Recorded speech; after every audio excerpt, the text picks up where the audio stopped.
रामनवमी के अवसर पे एकत्रित हुए हैं और सबने कहा है कि श्री राम के बारे में महापत है। आप जानते हैं कि हमारे चक्रों में श्री राम बहुत महत्वपूर्ण स्थान लिए हुए हैं। वो हमारे राइट हार्ट पर विराजित है। श्री राम एक पिता का स्थान लिए हुए हैं, इसलिए आपके पिता के कर्तव्य में या उसके प्रेम में कुछ कमी रह जाए तो ये चक्र पकड़ सकता है। सहयोग में हम समझ सकते हैं कि राम और सब जितने भी देवताएं हैं, जो कुछ भी शक्ति के स्वरूप संसार में आए हैं, वो अपना अपना कार्य करने आए। उसमें श्री राम का विशेष रूप से कार्य है। जैसे कि सोक्रेटिस ने कहा हुआ है कि संसार में बेनेवोलेंट किंग आना चाहिए, उसके प्रतीक रूप श्री रामचंद्र जी इस संसार में आए। सो वो पूरी तरह से मनुष्य रूप धारण करके आए थे। वो ये भी भूल गए थे कि मैं श्री विष्णु का अवतार, भुला दिया गया। किंतु सर्व संसार के लिए वो एक पुरुषोत्तम राम थे कि बचपन का जीवन सब आप जानते हैं और उनकी सब विशेषताएं आप लोगों ने सुन रखी है। हम लोगों को सहयोग में ये समझ लेना चाहिए कि हम किसी भी देवता को मानते हैं और उसको हम अपना आराध्य मानते हैं, तो हमारे अंदर उसकी कौन सी विशेषताएं आई हुई, कौन से गुण हमने प्राप्त किए। श्री रामचंद्र जी के तो अनेक गुण हैं, क्योंकि तो पुरुषोत्तम थे। उनका एक गुण था कि वो जिस राजकारण को करते थे उसमें सबसे ऊंचा उन्होंने जन का मत रखा, न कि अपनी पत्नी या अपने बच्चे इनका ख्याल किया। आजकल के हमारे घर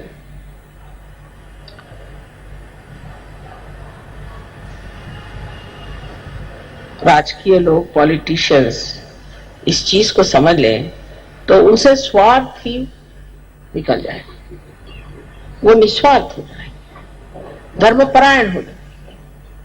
किंतु श्री राम की जो प्रतिमा है वही आज तक किसी ने भी अपनाने का प्रयत्न नहीं किया। उल्टे उनके भजन जरूर गाएंगे, उनके नाम से बहुत बड़े बड़े ऑर्गेनाइजेशन बने हैं, राम मंदिर बनाएंगे, लेकिन ये सब बना लेने से क्या श्री राम आपके अंदर प्रवेश कर सकते हैं?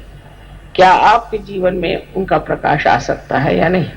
ये सिर्फ सहयोगी ही कर सकते हैं कि अपने अंदर बसे हुए श्री राम को अपने चित्त के प्रकाश में लाएं। वो अत्यंत निरपेक्ष थे। ऐसे तो सभी देवता लोग किसी भी पाप पुण्य से रहित होते हैं। कोई सा भी पाप जिसे हम पाप कहते हैं, वो अगर करें तो वो पाप नहीं होता। जैसे श्री कृष्ण ने इतने लोगों को मारा, श्री राम ने रावण का वध किया, ये हमारे दुनियाई दृष्टि से हो सकता है कि पाप हो, किंतु परमात्मा की दृष्टि से नहीं हो सकता, क्योंकि इन्होंने दुष्टों का नाश किया, इन्होंने बुराई को हटाया और इनको अधिकार है कि ये इस कार्य को करने के लिए जो कुछ भी कर सकते हैं वो करें। जैसे देवी ने राक्षसों को संहार किया, राक्षसों का संहार किया, तो कोई कहेगा कि देवी ने पाप किया, किंतु उनका कार्य ही ये है कि वो राक्षसों का संहार करे और जो साधु हैं उन लोगों को संभाले। श्री रामचंद्र जी के जीवन में एक अहिल्योद्धार बहुत बड़ी चीज है। उन्होंने अहिल्या का उद्धार किया क्योंकि उसके पति ने उसे शापित कर दिया था। उस जमाने में भी कोई स्त्री अगर किसी भी तरह से वाम मार्ग में चली जाती थी तो उसका पति अगर साधु हो और उसकी स्थिति अगर ऊंची हो तो उसे शापित कर देता था। किंतु अहिल्या पे झूठा ही उन्होंने आरोप लगाया था, इल्जाम लगाया था और इस तरह से उसको भी उन्होंने पत्थर बना दिया। तो श्री राम ने उस अहिल्या का भी उद्धार कर दिया। विशेषकर उनकी जो पत्नी के प्रति प्रेम की एक पत्नी व्रत के प्रति जो एक उनका व्रत था वो बहुत समझना है।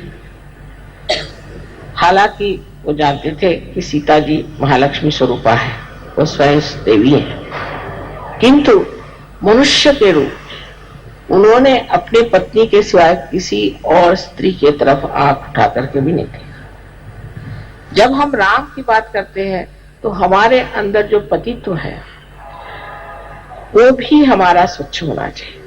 अगर कोई स्त्री श्री राम के बारे में सोचती है तो उसको भी अपने पति के प्रति वैसी ही श्रद्धा होनी चाहिए जैसे सीता जी को अपने पति के प्रति थी, और उसी प्रकार पति को भी श्री राम जैसे एक पत्नी व्रत होना चाहिए।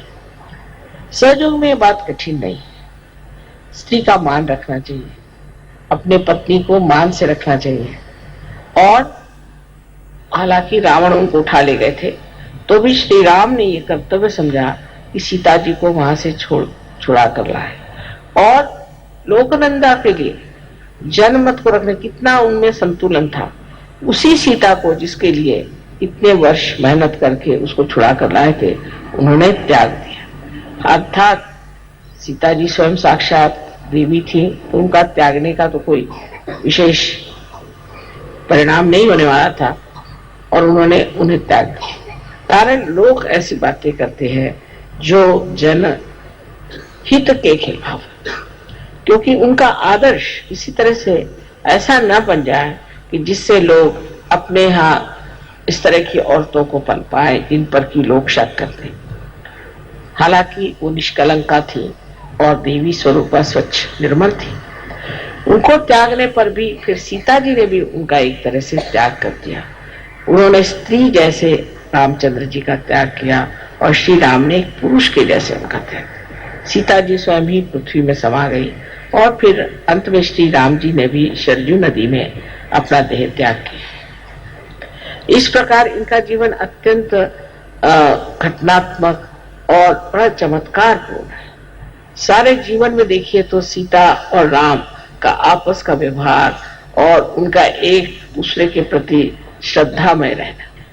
हालांकि उन्होंने सीता जी का त्याग किया था पर सीता जी ने सोचा कि ये उनका परम कर्तव्य है और उन्होंने कभी उनकी बुराई नहीं, उनके बारे में कभी बुरा नहीं कहा और बड़ी सुगमता से अपने बच्चों को चलाया, उनको पनपाया, उनको बढ़ावा दिया।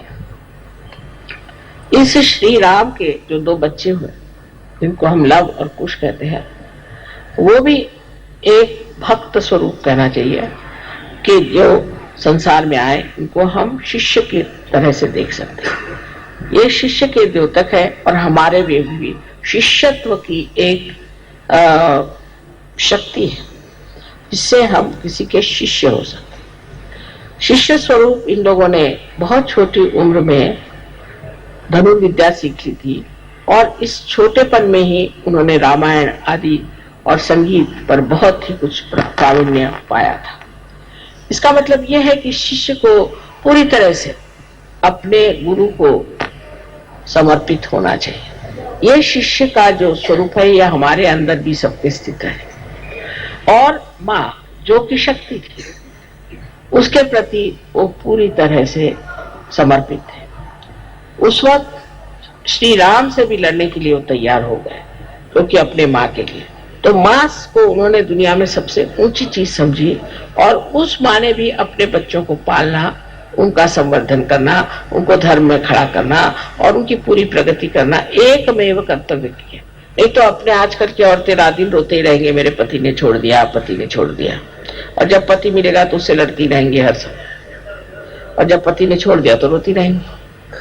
छोड़ दिया तो कोई बात नहीं, मेरे बच्चे हैं, इनको मुझे संभालना है, और इनके प्रति कोई भी ऐसी बात नहीं होनी चाहिए कि जिससे मेरे बच्चों का कुछ कम रह जाए। ये एक सीता जी की एक विशेष जीवनी है कि उनकी वीरता और उनका साहस, ये हर स्त्री को अपने अंदर बसाना चाहिए कि पति से अगर बिछो भी हो गया और किसी तरह से उससे दूर भी हट गए तो भी पति के कारण अपना नुकसान नहीं कर लेना चाहिए, अपने बच्चों का नुकसान नहीं कर लेना चाहिए, क्योंकि उनके लिए अपना जो कर्तव्य है वही परम चीज है। उस परम चीज पे अटूट रहना चाहिए। यही हमारे सहयोग में, शक्ति में जो पाया है, उससे हर स्त्री को प्राप्त कर लेना चाहिए। श्री राम का जीवन भी जैसे अत्यंत शुद्ध और निर्मल था, और उन्होंने अपने पत्नी के लिए सब चीज त्याग दी थी। जब से उनकी पत्नी वनवास में रह गई, या जब उन्हें अकेला रहना पड़ा, और जब उन्होंने उसका त्याग कर दिया, तो उन्होंने भी दुनिया के जितने भी आराम थे उन्हें छोड़ दिए। उसके लिए आप जानते हैं कि वो कुश पे सोते थे, जमीन पर सोते थे, और बगैर कुछ पैर में पहने हुए, और बहुत साधु पुरुष जैसे कपड़े पहन के घूमते थे। ये जो है, ये कहानियां नहीं, ये सत्य है। अपने दुनिया में, इस भारतवर्ष में ऐसे अनेक लोग हैं जिनका जीवन एक बहुत उच्च किस्म का रहा, और उन्होंने कभी ऐसी छोटी ऊंची बातें सोची नहीं। पर ये सारे आदर्श हमारे देश में आने के बाद ये हो गया कि जब हम इन आदर्शों को देखते हैं तो हमारे अंदर ढोंग आ गया कि हम सोचते हैं कि हाँ, राम तो हमारे, हम राम को मानते हैं, हमने राम का भजन कर दिया, हो गया। तो एक तरह का ढोंगीपना बहुत आ गया हमारे। जिन देशों में ऐसे आदर्श नहीं है, तो वो कोशिश करते हैं कि हम आदर्श कैसे बने, हम कैसे अपने को ठीक बनाए, क्योंकि आपके सामने एक आदर्श आगे बन गया राम, अब हम तो नहीं राम हो सकते, और बन गए कृष्ण, हम तो कृष्ण नहीं हो सकते, और ये बन गए, वो बन गए, हमारा इनसे कोई ताल्लुक नहीं। इस तरह की भावना हम लोग कहते हैं। लेकिन हमारे अंदर अगर श्री राम है तो उनका प्रकाश हमारे चित्त में तो आ ही सकता, क्यों नहीं आ सकता? हम क्यों नहीं इसे प्राप्त करें?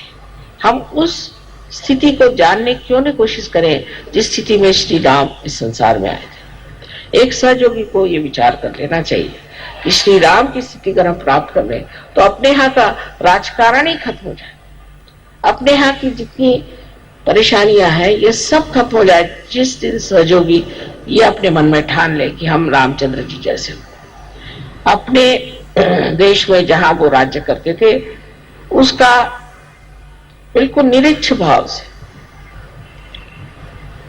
विदेह रूप से वो लालन पालन करते थे, और सब तरह की अच्छाइयां लोग में आए, उनमें धर्म आ जाए, पहली चीज उनके अंदर शिक्षा हो जाए, उनकी उन्नति हो जाए, उनके अंदर महान आदर्शों की स्थापना हो, ऐसा उन्होंने पूरी समय प्रयत्न किया, और उसलिए अपना जीवन बहुत आदर्शमय बना। कल समझ लीजिए कि जो आदमी आपको कुछ कह रहा है और वो स्वयं ही वैसा नहीं, तो आपको उसके प्रति कभी श्रद्धा हो ही नहीं सकती, और आप उसके गुण ले नहीं सकते।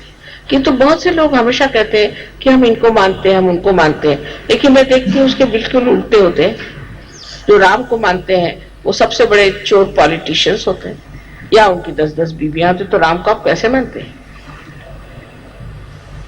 इसी प्रकार जीवन में एक सहयोगी का कर्तव्य क्या होता है कि हमें भी इन देवताओं के प्रकाश को हमारे चित्त में लाना चाहिए, हर चीज की और उसी तरह से देखना चाहिए। श्री राम क्या करते? इस वक्त अगर ऐसा प्रश्न आता तो श्री राम क्या करते? ऐसा अगर प्रश्न आता तो सीता जी क्या करते? सीता जी क्या कहते? सीता जी का क्या बर्ताव होता? इस तरह से अगर कोई सोचे स्त्री तो वो घर की गृहलक्ष्मी हो ही जाएगी। आप तो जानते हैं सजोग में कि सीता जी ने अनेक जन्म उसके बाद लिए, और उसमें से गृहलक्ष्मी का स्थान उन्होंने जो है तो फातिमा भी के तरह से किया। वो घर में घूंघट में पर्दे में रहती थी, पर वो सारा धर्म का कार्य उस शक्ति ने किया। उसके जरूरी नहीं कि आप बाहर जाकर के बहुत बड़े लेक्चर दें या बहुत बड़े कोई लीडर हो जाए, कोई जरूरी नहीं। आप घर में रह करके भी ये कार्य कर सकते हैं। अपने बाल बच्चे हैं और आपके और इष्ट जो है, आपके जो आप्तेष्ट हैं, उन सब में आप सहयोग फैला सकते हैं। लेकिन पहले आप पे ये चीज आनी चाहिए। उसके बाद जब ये सब कार्य होने के बाद फिर आप समाज में भी आ सकती हैं, और उसके बाद और भी आप कहीं जाना चाहे तो जा सकते हैं। पर पहले औरतों को सीता जी जैसे शुद्ध आचरण की होना चाहिए। शुद्ध आचरण में पहली चीज है ममता और प्यार। वो जब जंगलों में रहती थी अपने पति के साथ, कभी उसने ये नहीं कहा कि मेरा पति ये पैसा नहीं कमाता, वो पैसा नहीं कमाता, जैसे हमारे यहाँ औरतों की आदत होती है, ये चीज नहीं खरीदता, वो नहीं खरीदता। वो जंगल में है तो मैं भी जंगल में, वो जो खाते हैं वो मैं खाती, वो खाने से पहले मैं खा ले, ऐसा तो नहीं ना करती। वो खा ले, उनको खाना खिला दे, अपने देवर को खाना खिला दे, उसके बाद मैं खा लूं। इस पर औरतें ये सोचती हैं कि हमारे ऊपर बहुत ज्यादा हमारे ऊपर इससे प्रेशर आ जाता है, दबाव आ जाता है। ये बात नहीं। ये पृथ्वी तत्व जैसे स्त्री होती है, इसमें इतनी शक्ति है कि ये बहुत दबाव को खींच सकती है, और सारे दुनिया को देखिए कितने फल फूल आदि पत्तियां सब दे रहे। इसी प्रकार इस पृथ्वी तत्व के जैसे ही हम स्त्रियां हैं। हमारे अंदर इतनी शक्ति है कि हम सब तरह की चीज अपने अंदर समा सकते हैं, और अपने अंदर से हम हमेशा प्रेम की वर्षा दे सकते हैं। ये हमारे अंदर परमात्मा ने शक्ति दी है। तो आप अगर ये शक्ति आपके अंदर अगर है, समझ लीजिए पंखा चल रहा है, तो इसकी शक्ति जहां से आ रही है वो शक्ति के स्थान ज्यादा बड़ा है कि पंखा। अगर ये सोचे कि ये पंखा चल रहा है, दुनिया के सामने पंखा दिखाई दे रहा है, तो ये बड़ा है, तो आप समझ सकते हैं गलत है। स्त्री शक्ति स्वरूपिणी बहुत शक्ति का सागर है, और उसके सहारे ही पुरुष जो है वो अपने कार्य को करता है। एक जैसे उसको कहते हैं कि पोटेंशियल और एक काइनेटिक। तो पोटेंशियल तो स्त्री है और पुरुष जो है काइनेटिक। लेकिन पुरुष को देख करके क्योंकि वो दौड़ ज्यादा सकता है तो औरत भी दौड़ने लग जाए, उसको दौड़ने की जरूरत, उसको बैठने की जरूरत है। दोनों ही क्रियाएं अलग अलग है, और उस क्रिया में दोनों को समाधान होना चाहिए, और दोनों ही क्रिया में स्त्री बहुत पनप सकती है। और जब समय आता है तो स्त्री पुरुषों से भी ज्यादा काम कर सकती है। आपको मालूम होगा कि महाराष्ट्र में ताराबाई नाम की एक 17 साल की विधवा थी, 17 साल की, और शिवाजी की वो बहुत ही छोटी वाली। सब हार गए औरंगजेब से, इसने औरंगजेब को हरा दिया 17 साल की उम्र में, और उसकी कब्र बना दी औरंगाबाद। तो आज समझ सकते हैं कि जब औरत अपने शक्ति को पूरे तरह से समा लेती है, जब उसमें समान्विते कहते हैं ना, उस तरह से अपने अंदर सब समाये रखती है, तो वो बड़ी प्रचंड होती है। और अगर वो ऐसी इधर उधर अपनी शक्ति को फेंकती रहे, फ्रिटर अवे, कहीं इधर शक्ति फेंक दी गई, उस लड़ने में गई, कहीं झगड़े में गई, किसी की बुराई में गई, कहीं ओछेपन में गई, तो उसकी शक्ति सारी नष्ट हो जाती। तो स्त्री जो है वो इतनी शक्तिशाली नहीं है कि वो चाहे तो पुरुषों से कहीं अधिक कार्य कर सकती है, पर सबसे पहली चीज है वो अपनी शक्ति का मान रखे। उसको इधर उधर फेंकने से, उस शक्ति को नष्ट कर देने से फिर वो शक्तिहीन हो जाती है, और ऐसी शक्तिहीन स्त्री किसी काम की नहीं है। तो स्त्री का कार्य अत्यंत महत्वपूर्ण है, गौरवपूर्ण है, और बहुत लज्जाशील और बहुत सूझबूझ वाली होनी चाहिए। जैसे आदमी लोग गाली बकते हैं, बकने दे, औरतें नहीं बक सकती। आदमी लोग हैं आपस में, देखा उनका कि बहुत झगड़ा होगा तो मारपीट कर लेंगे, कर देंगे, औरतें नहीं कर सकती। इनका कार्य शांति देने का है, इनका कार्य है संरक्षण का, इनका काम है लोगों को बचाने का। अब जैसे कि एक ढाल है, ढाल तलवार का काम नहीं कर सकती, और तलवार ढाल का काम नहीं कर सकती। पर ढाल बड़ी की तलवार, ढाल ही बड़ी है। जो तलवार के वार सहन कर ले वो बड़ी कि तलवार बड़ी। एक आध बार तलवार भी टूट जाएगी पर ढाल नहीं टूटती। इसलिए औरतों को भी अपने शक्ति में समा लेना चाहिए, और इस शक्ति की सबसे बड़ी जो धुरा है वो है नम्रता। नम्रता पूर्वक अपनी शक्ति को अपने अंदर समा लेना चाहिए। ये कार्य कठिन नहीं सहयोगियों के लिए, सहयोगियों के लिए बिल्कुल कठिन है। मैं देखती हूँ कि बहुत सी सहयोगिनी औरतें इतनी बकवास करती हैं, उनको पता नहीं क्या, कभी जाएंगी तो आदमियों से बक बक बक बक करी। एक साहब दौड़ गया, माता जी मुझे बचाओ बचाओ बचाओ। मैंने कहा क्यों, मेरे पीछे लगे। मैंने कहा कौन? कहला वो जो बहुत बोलती है। अरे मैंने कहा बोलती है बहुत? हाँ। कहले माँ मुझे बचाओ, कुछ तंग आ गया। तो आकर के मेरे कमरे में छिप। तो ज्यादा आदमियों से बात करने की जरूरत ही नहीं, बेकार की बकवास करने की जरूरत क्या। औरतों में भी एक बेकार की बकवास करने की जरूरत है। सहयोग में मैंने ये देखा है कि आदमी लोग सीखते हैं, ऐसे औरतों को भी सीखना चाहिए। सहयोग क्या है, इसके चक्र क्या है, कौन से चक्र से आदमी चलता है, कौन से चक्र से उसकी क्या दशा होती है, क्या होती है, इसका पूरा ज्ञान होना चाहिए। ये सब आदमी सीखेंगे तो औरतें पीछे रह जाए। ये सब औरतों को सीखना चाहिए। अब पुरुषों की बात कहना है तो श्री रामचंद्र का हमारे सामने आदर्श है। मुझे लगता है कि इस मामले में मुसलमानों ने हमारे ऊपर बड़ा गजब किया हुआ है। मैं उनको बुरा नहीं कहती, उनके देश में ये बात नहीं है। जैसे आप अगर रियाद जाएं तो कोई मुसलमान आपके ऊपर आंख उठा के देखेगा, मैंने नहीं देखा किसी को। कोई औरत होगी उसकी बड़ी इज्जत करेगा। रास्ते से अगर कोई जा रही है औरत तो वो मोटर रोक लेगा। वहां औरतों की इतनी इज्जत होती है।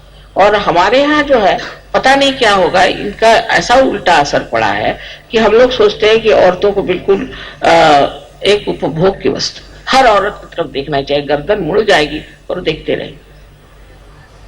हर स्त्री की ओर नजर डालना ये महापाप और सहयोग में निषिद्ध माना जाता है, बिल्कुल निषिद्ध है। इससे आपकी आंख खराब हो जाएगी पहली चीज, और सहयोग में तो और भी नुकसान हो जाएगा। और अगर वो नहीं हुआ तो अंधे भी हो सकते। कभी कभी मैं देखती हूँ कि लोगों की आंख वैसे कट कट कट कट घूमती रहती, बात एक से करते रहेंगे और आंख घुमाते रहेंगे। अब औरतें भी सीख रही, इससे सबसे बड़ा जो नुकसान होता है वो आपका चित्त है। आपका जो चित्त है वो इधर उधर चल बिचल हो रहा है। वो चित्त अगर चल बिचल होगा तो आत्म साक्षात्कार का क्या फायदा होगा, क्योंकि जो चित्त एकाग्र नहीं होगा वो कार्यान्वित नहीं हो सकता। एकाग्र चित्त ही कार्यान्वित होता है। एकाग्रता को साध्य करना चाहिए। अब विदेश में ये बीमारी बहुत ज्यादा आदमियों को है, औरतों को भी है पर आदमियों को ज्यादा है। तो मैं मुझसे पूछा माँ ये बीमारी, वो अपने जैसे नहीं है, वो इसको कोई बड़ी अच्छी बात नहीं समझते, इसको गंदी चीज समझते। जब से सहयोग में आए सोचते माँ इसको इलाज बता। तो मैंने कहा बेटे देखो तुम लोग सिर्फ जमीन की तरफ देख के चलो और 3 फुट से ऊपर देखने की जरूरत नहीं, उससे ऊपर देखने की जरूरत नहीं, और जमीन पे देखे चलो। तो सहयोगी आप पहले पहचान लेंगे। किसी भी आप देश में जाए प्रदेश में, वो आंख नीचे करके चलता है। 3 फुट तक सब अच्छी चीजें दिखाई देती है। फूल भी 3 फुट तक होते हैं, बच्चे भी 3 फुट तक होते हैं, उससे ऊपर देखने लायक है क्या। सो इस तरह से अपने चित्त को कंट्रोल करना चाहिए। अब श्री राम को तो जरूरत नहीं थी, लेकिन आपके पास का श्री राम का मान है तो आपको उनके जैसे अपने चित्त को कंट्रोल करना चाहिए। और अपने पत्नी से भी यही समझाना चाहिए कि तुम शक्ति हो और हम तुम्हारी इज्जत करते हैं, पर तुम उसके योग्य भी होना चाहिए। जैसे यत्र नार्या पूजन्ते तत्र रमन्ते देवता। जहां स्त्री पूजी जाती है वहीं देवता रहते हैं, पर वो पूजनीय भी होना चाहिए। क्या बैठ जाइए, अच्छा बैठिए, पूजा में इधर उधर नहीं घूमते। सोकर स्त्री पूजनीय है, पूजनते माने पूजनीय तो होना चाहिए। किसी गंदी औरत की कोई पूजा करेगा क्या? किसी दुष्ट औरत की कोई पूजा करेगा? कोई राक्षसी स्वभाव की औरत उसकी कोई पूजा करेगा? तो जो और पूजनीय है वहीं पर उसकी पूजा होनी चाहिए और वहीं देवता रहते हैं। और सबसे पहले बात ये भी जान लेनी चाहिए कि ये हमारे बच्चों की माँ है। अगर पति अपने औरत पे बच्चों के सामने डांटना फटकाना शुरू कर दे, उसकी कोई इज्जत ना रखे, तो कभी भी बच्चे उसका मान नहीं करेंगे। तो इस तरह से जैसे समझ लीजिए कि एक प्राइम मिनिस्टर है, डिप्टी प्राइम मिनिस्टर है, स्त्री को भी पति का कभी भी अपमान नहीं करना चाहिए। तो प्राइम मिनिस्टर से डिप्टी मिनिस्टर पे, प्राइम मिनिस्टर पे सत्ता आती है, फिर वो सत्ता बच्चों में भी आ सकती है। पर अगर आप दोनों भी इस तरह के हो कि जिनको ये अंदाज ही नहीं, औरत चाहती कि मेरा चले, आदमी चाहते मेरा चले, आदमियों को चलाना अगर औरत को आ जाए तो कभी झगड़ा ना हो। लेकिन ये समझना चाहिए कि आदमी को चलाना बहुत ही आसान चीज है, क्योंकि बिल्कुल बच्चों जैसे होते हैं, उनको चलाना बहुत ही आसान है। उनका स्वभाव बच्चों जैसा होता है, भोले भाले होते हैं। उनको बेकार की बातों से परेशान करने से आप चला नहीं सकते, लेकिन उनको भी एक बच्चों जैसे माफ कर दिया जाए। अब बाहर जाते हैं, सबसे लड़ाई झगड़ा करते हैं, आफत उनकी रहती है। घर में आके बीवी पे नहीं बिगड़ेंगे तो बाहर वालों पे बिगड़ेंगे, तो मार खाएंगे। चलो बीवी बिगड़ गए, चलो छोड़ो, क्या है उसमें। इस तरह की जब तक स्त्री की भावना पति के तरफ नहीं होगी, तब तक आपस में सामंजस्य नहीं आ सकता, प्यार नहीं आ सकता। लेकिन पति को भी चाहिए कि अपने पत्नी को क्या चाहिए, क्या नहीं चाहिए, इसका विचार है। लेकिन ये नहीं कि अब पत्नी है, वो कुछ गलत बात बताए, कोई गलत सलाह दे, उस पर जरूर पति को कहना चाहिए कि ये गलत है, ये नहीं मैं करने वाला, ये झूठी बात है, ये मैं नहीं करने वाला। लेकिन छोटी छोटी बातों पर झगड़ा करने की कोई जरूरत नहीं। और छोटी छोटी बातों को झगड़ा करना सहयोगियों को बिल्कुल नहीं शोभा देता। और मुझे बड़ा आश्चर्य होता है कि सहयोगी भी आपस में लड़ते रहते हैं और मुझे आकर बताते हैं कि मेरी बीबी ऐसे, तो बता दो मेरा हस्बैंड ऐसे। नहीं कर, दो आदमी दुनिया में सहयोगी प्रेम से नहीं रह सकते। ये सारे संसार को मैं कह रही हूँ कि हमको सबको प्रेम से रहना है, तो हम सब कैसे प्रेम से रहेंगे बताओ। ऐसी झगड़ा अगर होता रहा तो किस तरह से हो सकता है। तो पहली चीज है कि पति को पूरी तरह से एक, जिसे कहते हैं कि पत्नी के प्रति जागरूक रहना चाहिए और ये जान लेना चाहिए कि सारे संसार की औरतें जो हैं आपके लिए माँ बहन के बराबर। ये अगर सहयोग में आकर नहीं हुआ तो आपका कहीं भी नहीं हो सकता।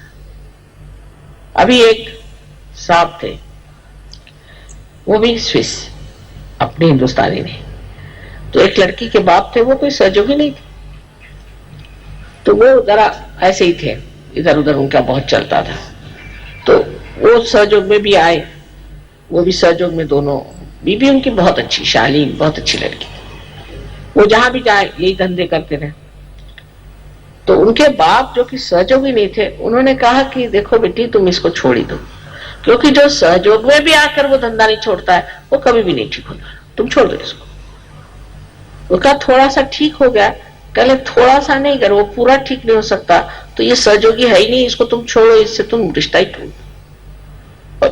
जबकि एक आदमी सहयोगी नहीं है, वो भी इस बात को सोचता है कि सहयोग में आने पर भी अगर इसकी आंखें स्थिर नहीं होती, इसका अगर चित्त स्थिर नहीं होता, तो ये गलत बात है। दूसरे हमारे संस्कृति की जो विशेषता है कि स्त्री पुरुष का आपस में मेल जोल बस भाई बहन तक होना चाहिए, लेकिन ऐसा नहीं होता। मैं देखती हूँ कि फौरन कोई औरत है बकबकिया, और वो जाकर के बस किसी आदमी को भिड़ जाएंगे और उसे बकना शुरू कर दिए। उसको पता नहीं क्या जरूरत है, मेरी समझ नहीं आता। औरतों के साथ नहीं बैठेंगे, आदमियों के साथ बैठे। ऐसे कुछ आदमी भी होते हैं स्त्री लंपट, वो बस कोई दिखाई दी औरत लग गए उसके साथ।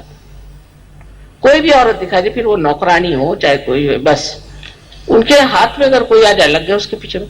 कोई उनको अपना आत्मसम्मान ही नहीं होता है, और इसको वो पुरुषार्थ समझते हैं। अरे भाई, पुरुषार्थ करने वाले जो पुरुषोत्तम है वो तो श्री राम, वो तो वहां बैठे हुए हैं जिनको की कहना चाहिए पुरुषार्थी है, और जो बिल्कुल ही पाताल में है वो अपने को पुरुषार्थी समझते हैं।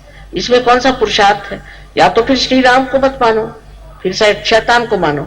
अगर श्री राम को मानते हो तो उनके आइडियल्स पे चलो। और इसीलिए अपने यहाँ अपने बच्चे भी खराब हो रहे हैं, औरतें भी खराब हो रही। पर तो भी मैं भारतीय संस्कृति की विशेषता कहूंगी कि औरतों ने बहुत संभाल लिया है। अभी अगर अमेरिकन जैसी औरतें थे तो आपको सब पहुंचा देती ठिकाने, उन्होंने तो सबको ठिकाने कर दिया अमेरिकन औरतों ने। वहां आदमियों का जो हाल है, अगर मैं आपसे बताऊं तो अगर 2 शादियां उस बेचारे की हो गई, 2-3 शादियां, तो वो तो हाथ में झोली लेके घूमने लगता है। और औरतें ने अगर 2-3 शादियां कर ली तो महल बना के बैठ जाती।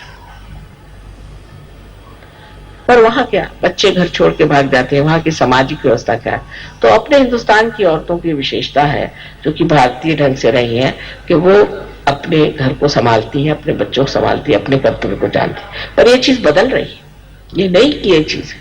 वो भी देख रहे कि अगर हमारा आदमी ऐसा तो हम क्यों ना करें, वो ऐसा तो हम उसके साथ ऐसे क्यों ना करें, वो अगर 10 औरतों के साथ दौड़ते तो हम 15 औरतों आदमियों के साथ दौड़े।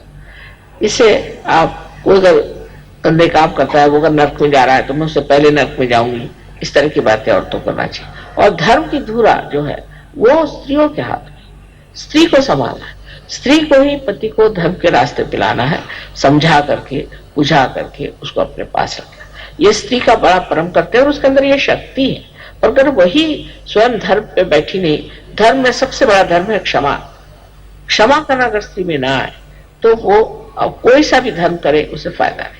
पहली चीज उसमें क्षमा होनी चाहिए, बच्चों को क्षमा करना, पति को क्षमा करना, घर के नौकरों को, चाकरों को, सबको आश्रय देना, ये स्त्री का कर्तव्य। तो कुछ ऐसा आ जाता है, आप देखो कि जो हम भी कार्य कर रहे हैं, ये राम भी नहीं कर सकते थे, कृष्ण भी नहीं कर सकते थे, ईसा मसीह भी नहीं कर सकते थे। अगर राम होते तो बस वो शिरच्छेद कर देते सबका, सबको मारे डालते, कहते चलो जाओ तुम बेकार, तुम अधर्मी हो, तुम औरतों के पीछे में भागते हो, तो स्त्री लंपट हो, चलो। न जाने कितने लोगों को पहले ही खत्म कर देते। दूसरे अगर कृष्ण आते तो वो सुदर्शन चक्र चलाते, वो भी गड़बड़ हो जाती। ईसा आते तो अपने को क्रूसिफिक्शन पे चढ़ा लेते।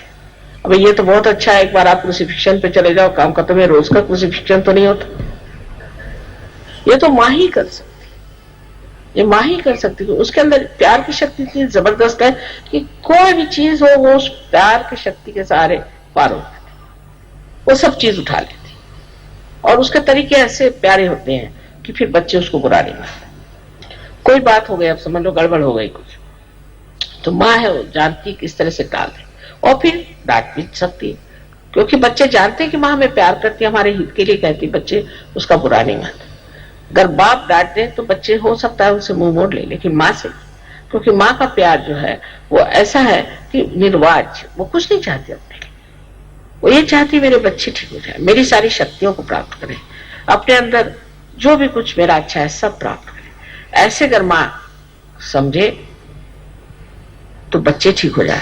पर बहुत सी माँ बहुत फॉरवर्ड, आगाऊ होती, सब चीज में घुसने जाएंगी, सब चीज में बोलने जाएंगी। उसका पति तो बेचारा चुपचाप बैठे रहेगा, यही देवी जी सामने में खड़ी हुई। ऐसे जब होता है तब बच्चे खराब हो जाते, तब संसार में और तरह के बच्चे पैदा होते हैं जो बड़े उत्पाती भी हो सकते हैं और जो बहुत हानिकारक भी हो सकते हैं। स्त्री को पोटेंशियल पीछे रहना चाहिए और पति को आगे रखना चाहिए। ठीक है, जो कुछ भी है पति करे, स्त्री पीछे से उसकी मदद करती रहे, उसी के शक्ति का स्रोत ही स्त्री है, ये समझ लेना चाहिए।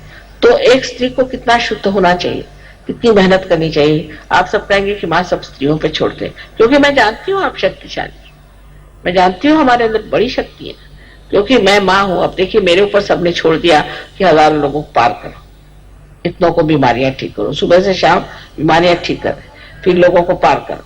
ऐसे किसी ने काम किए थे? एक अहिल्या का उद्धार कर दिया, हो गया। उसके बाद किसका उद्धार किया? ईसा मसीह ने सिर्फ कुल मिला के 21 लोगों को ठीक किया। अभी तो मैंने 21,000 लोगों को ठीक किया होता। और दुनिया भर में घूमो फिरो, सबका ये करो वो करो, सब चल रहा है, पर कुछ नहीं लगता मुझे, क्योंकि वो शक्ति है ना प्यार की, तो प्यार की शक्ति मेरे से आगे दौड़ती। अभी बाहर निकलने से पहले मैं सोचती हूँ कि एक बार बंधन ले लूं, न जाने कैसे लोग मेरे पैर पकड़े, लेकिन भूल जाती हूँ। और जैसे ही कोई सामने ऐसा आ जाता, सब उसकी परेशानियां अपने अंदर खींच लेती। वो प्यार ऐसा है कि वो अपने आप ही कार्यान्वित करे, तो उसको मैं जानती हूँ कि ये प्यार है, इसी के सहारे सारा कार्य हो रहा। तो मैं नहीं बुरा मानती, जो भी हो रहा है ठीक है, थोड़ी तकलीफ होगी ना, कोई हर्ज नहीं, ये सब माँ ही कर सकती।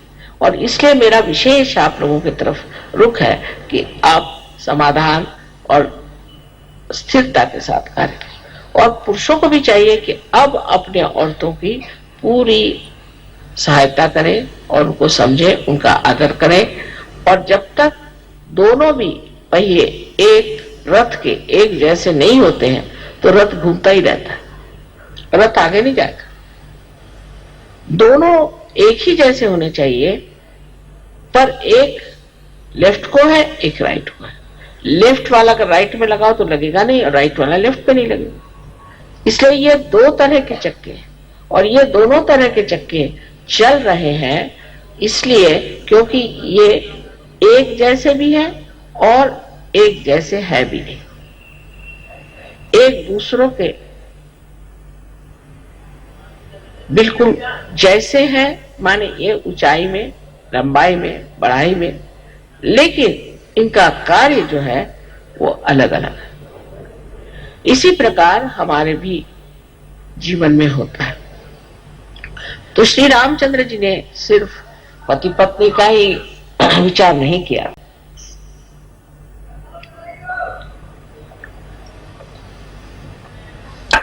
बच्चों का और अपने कुटुंब व्यवस्था का ही विचार नहीं, अपने भाई बहन, माँ बाप सबका विचार रखा, जैसे एक मनुष्य को होना चाहिए। और उसके बाद उन्होंने समाज का भी विचार रखा, जन का विचार रखा, देश का विचार रखा, राज्य का विचार रखा। जैसे कि एक मनुष्य की सारी गतिविधियां होती हैं, वो सारी गतिविधियों में उन्होंने दिखाया कि मनुष्य को किस तरह से होना चाहिए। जो मनुष्य अपने पत्नी को इतना प्यार करता था और जो जानता था कि वो संपूर्णतया शुद्ध है, उसको उन्होंने त्याग दिया। आजकल तो पत्नी के नाम ये बनाओ, पत्नी को वो चाहिए, पत्नी को ये करना है और ये बनाना है, और कर कहा जाए कि गरीब को थोड़ा सा दो पैसा नहीं देगा, नहीं तो अपने बच्चों को दो, नहीं तो नेव्यूज को दो, तो ये करो। मतलब राजकीय लोगों की बीमारी है। और इन्होंने अपनी वो पत्नी की जो स्वयं साक्षात देवी स्वरूप अत्यंत शुद्ध थी, उसका तक त्याग कर दिया।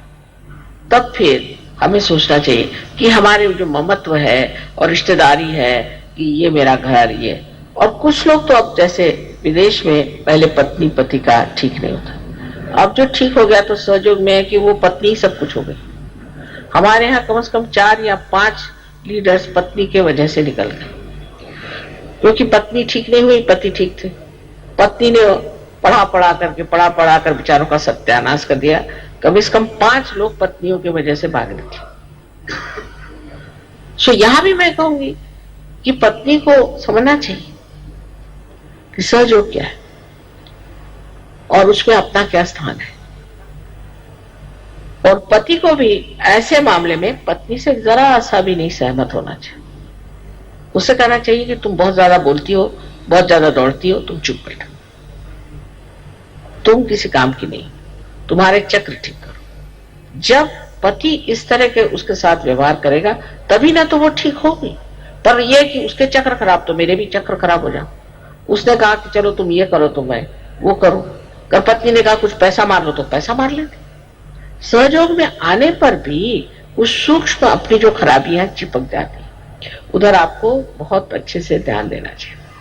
तो आज श्री राम के इसमें हमें हनुमान जी का तो जरूरी विचार करना चाहिए कि हनुमान जी किस तरह से एक श्री राम के दास थे और किस तरह से उनकी सेवा चाकरी में लगे रहते हैं,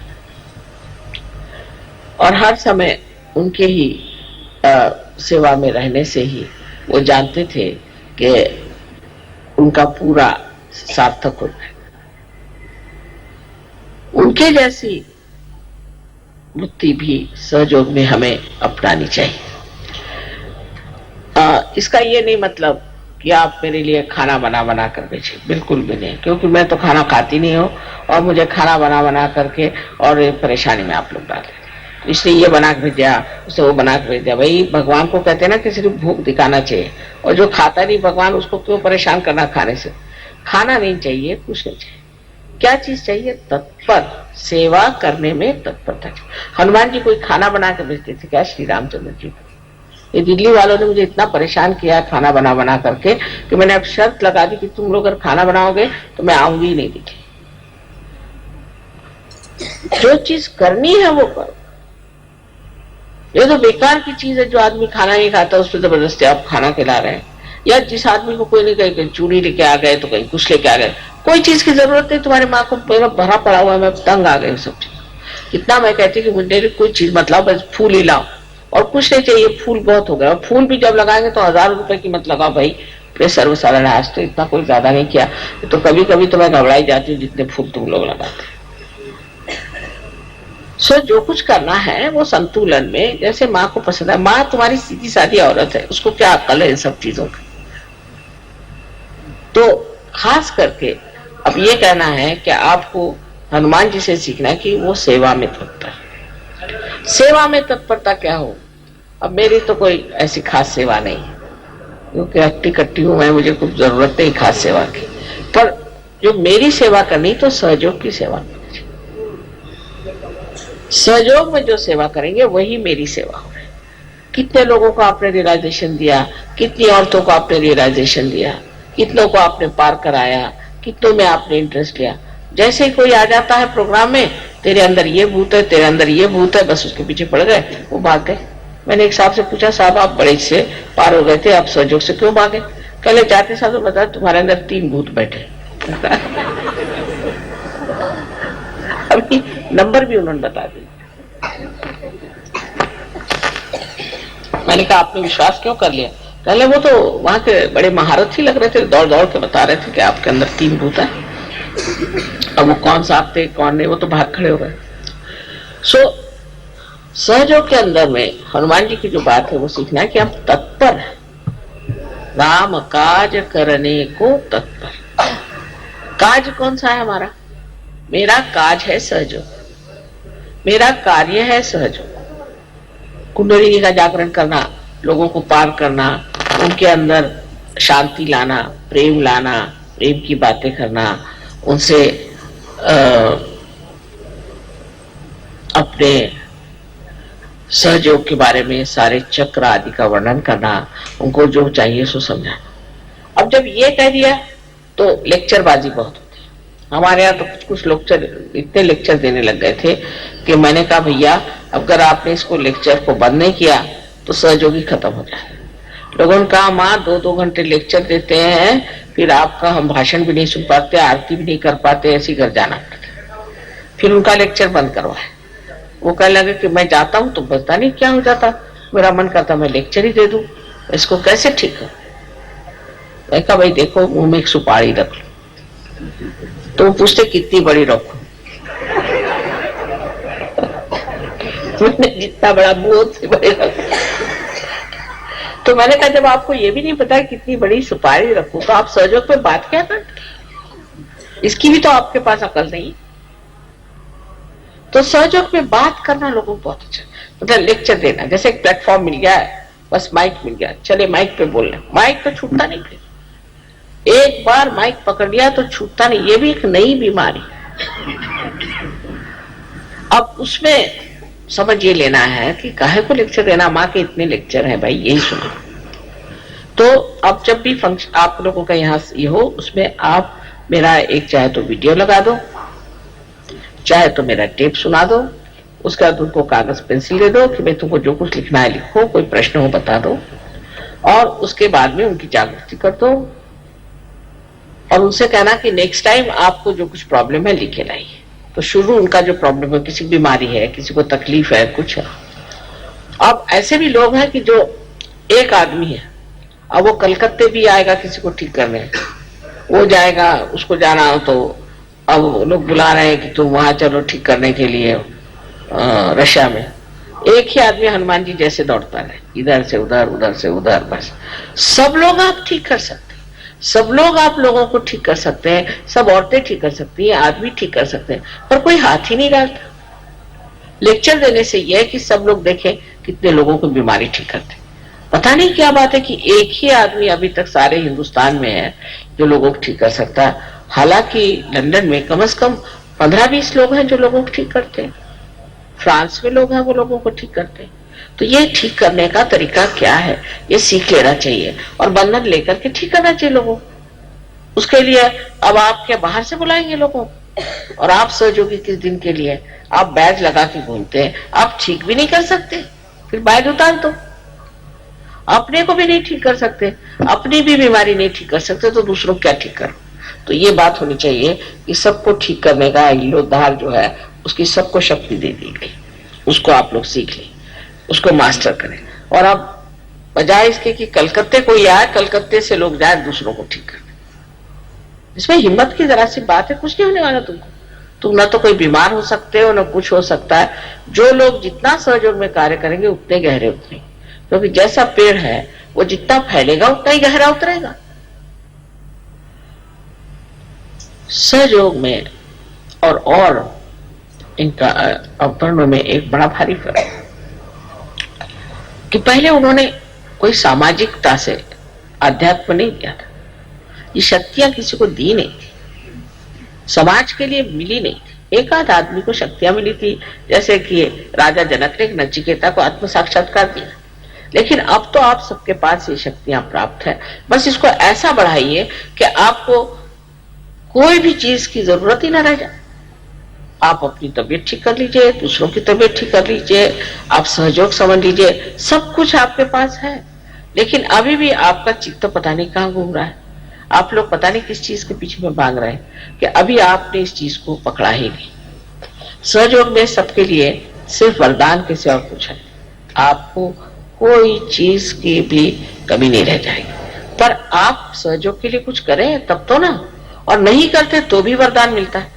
जिसको देखते हो वो बिजनेस बढ़ गया, किसी की नौकरी बढ़ गई, किसी की ये हो गया, किसी की वो हो गया, सबको कुछ न कुछ चीज मिलती ही जा रही है। कोई भी उनको त्याग नहीं करना पड़ा। एक तो हम आपसे बताएं कि जब ये फ्रीडम का हुआ था कि देश को फ्री करना है, तो हम ही को लोगों ने कितना सताया था, बर्फ पे लिटाया, इलेक्ट्रिक के शॉक दिए, हमारे पिताजी जेल में गए कितनी बार, माँ जेल में गई, हम लोगों के घर बिक गए, हम लोग झोपड़ियों में रहने लग गए, मोटरें बिक गई, कितना सैक्रिफाइस किया। अरे वैसा तो कुछ करना ही नहीं है आपको। पर सब लेना ही लेना नहीं होना चाहिए, देना भी होना चाहिए। अगर एक दरवाजा खुला है तो दूसरा दरवाजा भी खोलना चाहिए। एक ही दरवाजा खोलने से नहीं होता। सब बताएंगे माँ मेरा ये भला हो गया, मेरा वो भला हो गया, तुमने किसका भला किया? इस चीज पर ध्यान देना चाहिए कि हमने कौन सा भला काम किया। पर नेतागिरी के लिए बहुत झगड़े कि कौन नेता हो, ये बड़े झगड़े। सब बना बनाया स्टेज है, आप नेता पे आपको जान लेना चाहिए कि ये सब माँ का खेल है। किस दिन आप नीचे गिर जाएंगे वहां से आपको पता होना चाहिए। खासकर औरतों को तो बिल्कुल ऐसे चक्कर में आना ही नहीं चाहिए, उनको फौरन ऊपर से नीचे गिरना पड़ेगा। और आदमियों को भी समझ लेना चाहिए कि इसमें नेता वेता कोई है नहीं, ये सब माँ ने बनाया हुआ खेल है, और इस चक्कर में आना ही नहीं। मैंने कह दिया अच्छा चलो लीडर्स आ गए, काय के लीडर्स और काय करके, सब एक खेल बनाया माँ ने, इसमें लीडर्स वीडर्स कोई नहीं है। सिर्फ यह है कि देखा जा रहा है कि आप कितना तौल सकते हो। अगर आपके अहंकार चढ़ गया तो गए आप, वो फौरन दिखाई दे। सहयोग में कोई चीज छिपती नहीं, सब चीज सामने आ जाती। मैं कुछ कहूं या ना कहूं, वो अपने आप मुंह पे ताला लगा के उतर आते अपने आप। हम लीडर है, देखा क्या कल मुंह में ताला लगा लिया, भाई क्यों? पहले हमने ये खराब काम कर। तो लीडर पे और जिम्मेदारी आ जाती है कि हम और अच्छे और नम्र और मीठे और प्यारे बन जाए, और सबको मिला के सबकी पूछ करके सबके से चले। अब ये सब चीजें आज रामचंद्र जी के विशेष दिवस पर हमें मानना चाहिए कि उन्होंने जो कुछ भी जीवन में करके दिखाया, उसका कुछ भी अंश हम करके दिखाया तो माँ के जीवन को भी चार चांद लग जाएंगे। उन्होंने इतने दिन वनवास किया, वनवास में रहे, जंगलों में बगैर कुछ पहने हुए घूमे फिरे, कितनी मेहनत करी, और सिर्फ अपने पिता की आज्ञा मानने के लिए उन्होंने कार्य किया। अब मेरी आज्ञा मानने के लिए आप लोग सिर्फ कोई वनवास जाने की जरूरत नहीं, आपको नंगे पैर घूमने की जरूरत नहीं, भूखे रहने की जरूरत नहीं, कुछ नहीं करने की जरूरत, सब व्यवस्था है। लेकिन सहयोग में आपको लोगों को ठीक करना आना चाहिए, लोगों की बीमारियां ठीक करनी आनी चाहिए, और आपको सहयोग के बारे में सब कुछ मालूम होना चाहिए। और सबसे बड़ी जाननी चाहिए चीज कि सहयोग ये प्रेम है, ये प्रेम की शक्ति जो कार्य कर रहा है और कोई नहीं। और उसी से सब लोगों का भला हो सकता है। ये कोई एक आदमी के लिए नहीं है, एक विशेष लोगों के लिए नहीं है, ये कोई एक देश के लिए नहीं है, ये है सारे विश्व के लिए। तो एक ये भी देखना चाहिए कि हमारा चित्त कैसा है, कहाँ जाता है। बार बार करके हमारा चित्त जाता है, उसको चित्त को निरोध करना चाहिए, रोकना चाहिए। उसमें आत्मा की शक्ति पूरी तरह से भरनी चाहिए और मनुष्य को एकाग्र होकर के हर कार्य को करना चाहिए।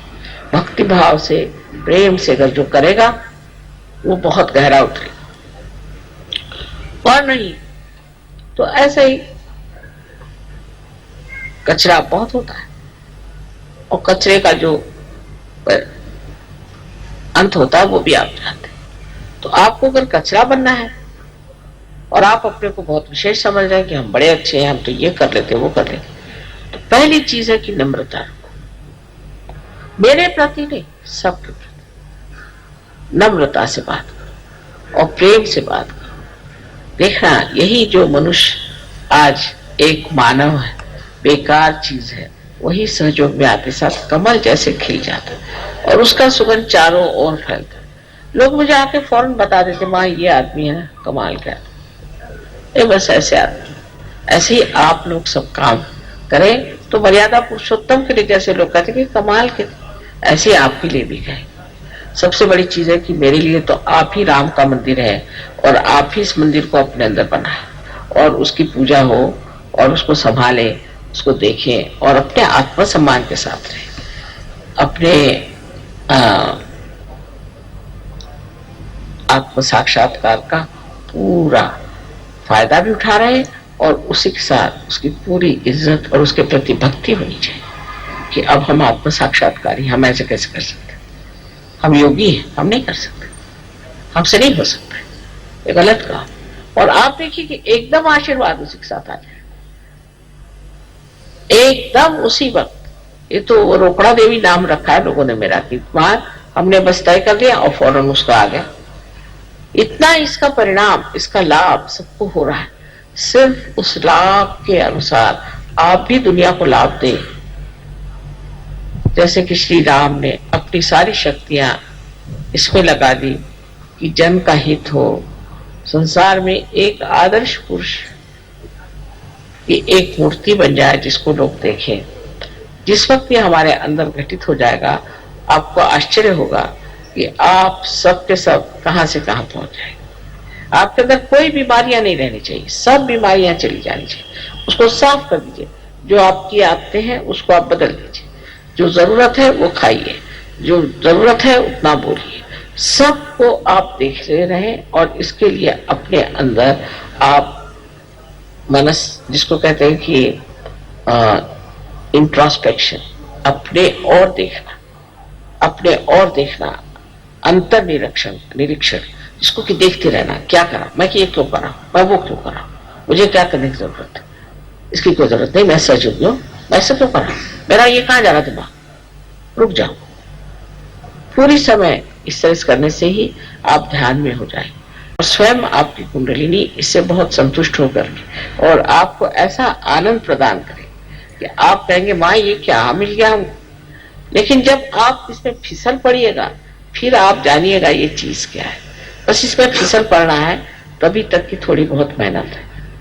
आज मैंने कहा था कि रामचंद्र जी का तो 12 बजे जन्म हुआ था, तो आराम से ही पूजा होने दो और ठीक हो रहा है। इसमें रामचंद्र जी की पूजा में तो कोई खास काम नहीं है और बहुत लंबी चौड़ी पूजा भी नहीं है, लेकिन इसमें समझने की जरूर बात है, क्योंकि वो मनुष्य स्वरूप थे और मनुष्य स्वरूप जो है वो अपने अंदर